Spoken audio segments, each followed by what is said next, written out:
Hello everybody, welcome to ASR, African Stories Realized, for the love of African filmmaking and storytelling.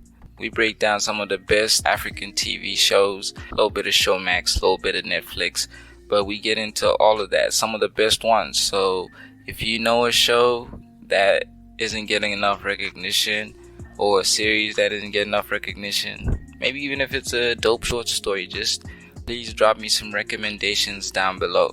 Hit the like button, drop us a sub. Alright, now let's get into this. Today, we're going to be covering The Wife, Season 2, back with a banger. I know this channel is a bit late because Season 1 is already over, but I only got into the season halfway, so my girl put me on, I watched it, it actually inspired this channel, so this is going to be our mainstay, especially because every week we get 3 episodes. And we got a couple more seasons coming, so this is gonna be our mainstay. I've been rewatching season 1, and there's a few things I do want to highlight that I've seen in season 1. We'll get into that in the upcoming videos. We'll get into that. I'm late with this review. I'm gonna try be on the ball next week, or on Thursday, and I'll try drop so we can discuss all together. Now, let's get into season 2 of The Wife. Basically, we just picked up off where season 1 left off. Shomu, after her night of passion with Gawe, she regrets that night. She's playing dumb, and at first I don't know what she was playing at. She kicked him out of the room and just started cleaning up the room and making sure everything was okay. She seemed a bit shook. Also, just if I'm messing up the names, I don't know, because it's different vernacs. If I'm messing up the names, just let me know. I am African, but I don't know all the pronunciations, but I'll try twist my tongue that way. So after Somu kicks out Gawe and starts cleaning, the escape continues. Zandile's escape or rescue, I don't know, or what we gonna call a prison break. Yeah, Zandile's prison break continued. Her and the brothers were able to pass through a checkpoint. That was probably like the last checkpoint, especially because the escape didn't raise any alarms. They were able to get her out of the prison without alerting any law enforcement. I think that was a very clean operation by the Zulu boys. So then we cut to the reunion, Zandile and Nkosana. Fireworks blazing, they couldn't keep their eyes off each other. I think it's awesome. They should have called this episode The Queen Has Arrived. I never pay attention to the titles of the episodes. I don't know if they have titles, but yeah, this is like The Queen Has Arrived for real, because she was breathtaking on camera, she was breathtaking on camera with and without makeup. So that was pretty dope to see her and Nkosana connecting. They have beautiful chemistry on camera, I have to say that too. So basically they were getting Zandile a fake identity. She needs a fake identity so she can move amongst the free, because obviously she can always just pass off as someone else. She looks like Zandile, but if her ID says something else. Somu is still acting weird. She's very cold to Gawe, and she insists that their night of passion was a one-time thing. It was a mistake. She says Zele is her forever. I don't know. Where I'm from, I don't understand how she can keep going back to the abuser, because he's put her through a lot of trauma in just the short time they've been together.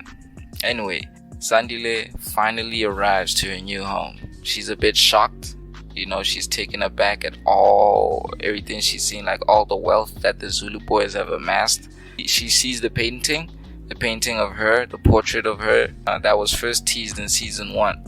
That's something actually I noticed after the Zulu boys' house got burned down in Joburg and they rebuilt it. He put up that portrait and they showed that portrait. That's when I realized that Kanyumba would be playing Zandile. But we'll get into that in my season 1 reviews. I'm definitely gonna get into it and the little things, the little clues that the filmmakers were leaving for us. Also, I have to say, I've noticed some fans of the books aren't too happy, or some fans of the books aren't too happy with how the story has been adapted. I would like to hear from some fans of the book, because I haven't read the books. I just want to watch the show and then start reading the books. Then I can do comparisons on here between the show and the books.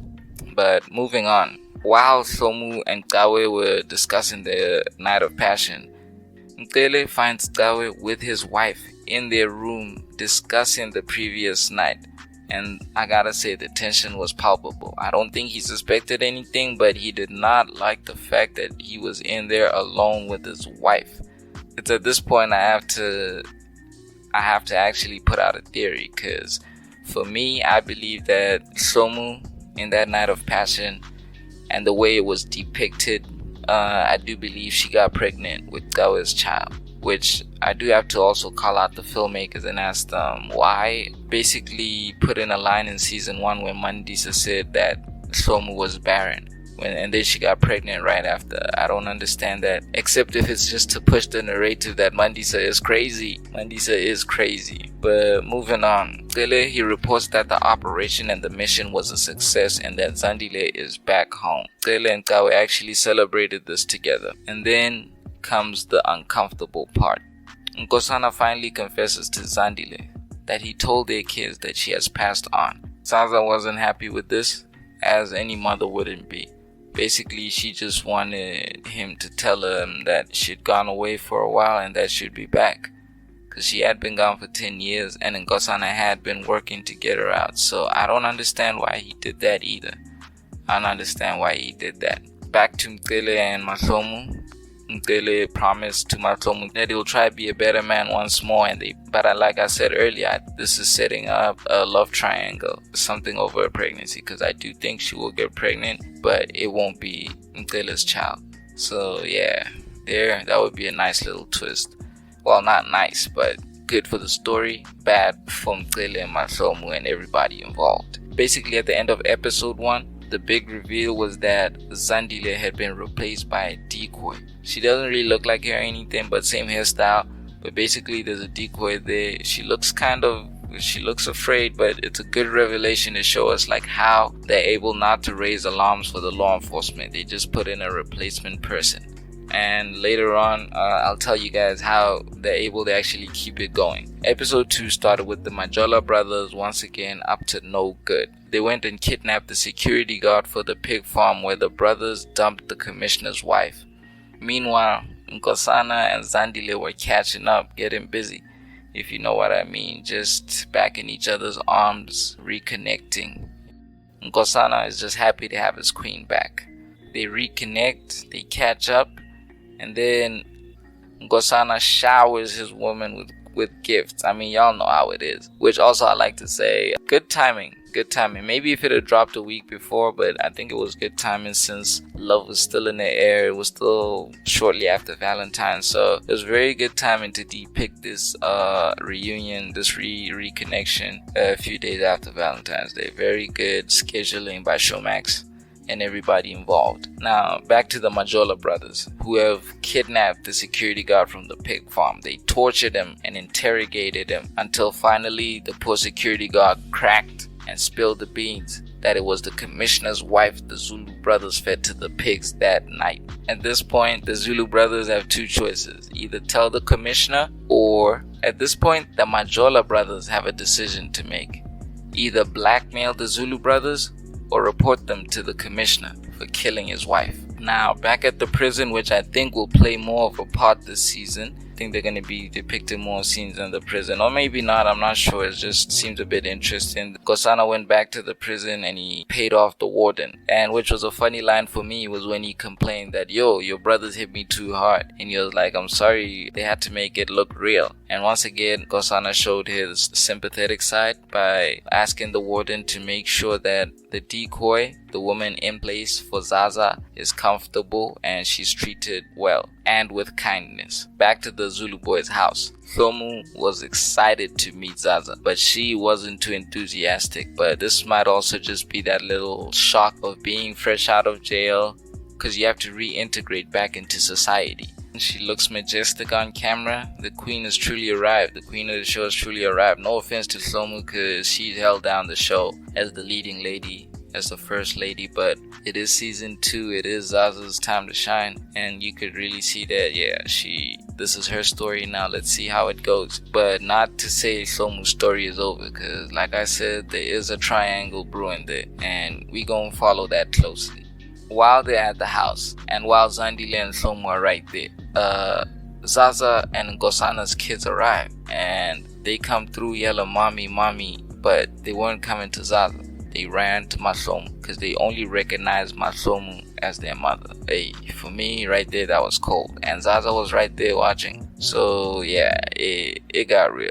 At dinner that day, Gosana now has to explain to the kids that their mom isn't dead, she was just away for a while, and they didn't take it too well. It wasn't a good reaction, especially from the older child. He wasn't happy that his father lied to him, and good acting by that young man right there. Episode 2 ended with the Majola brothers reporting to the commissioner that his wife is no longer, and that it was the Zulu boys who not only killed her, but fed her to a bunch of pigs. Alright, episode 3 opens with the commissioner in disbelief. Commissioner honestly, everybody on this show does their part, pulls their weight, their acting weight. But yeah, Commissioner is also one of my favorites because he doesn't get a lot of screen time, but every time he's on camera, he really makes the most of it. So shout out to the Commissioner. Shout out. Zaza is still mad about Gosana telling the kids that he was no longer and that he had passed. And not only that, you gotta understand that Gosana for some reason did not want anybody to know who the kid's real mother was. Even at the funeral, like Matlomu has been in place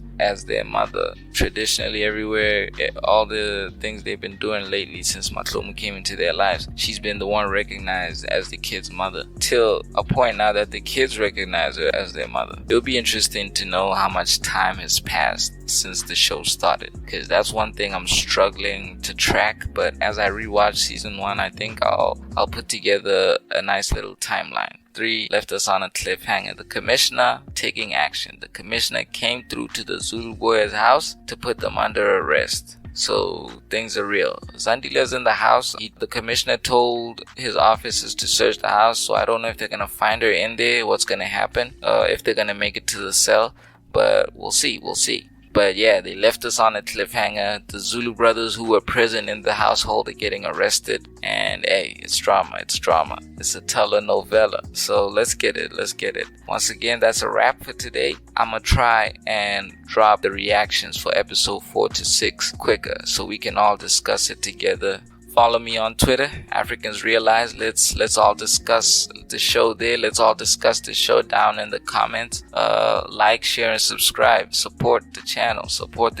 Let's keep it going. Let's discuss these shows. Send me those recommendations for shows that I should be watching and that maybe I can do reviews on. Thanks everybody for joining me. This is ASR, African Stories Realized, for the love of African filmmaking and storytelling.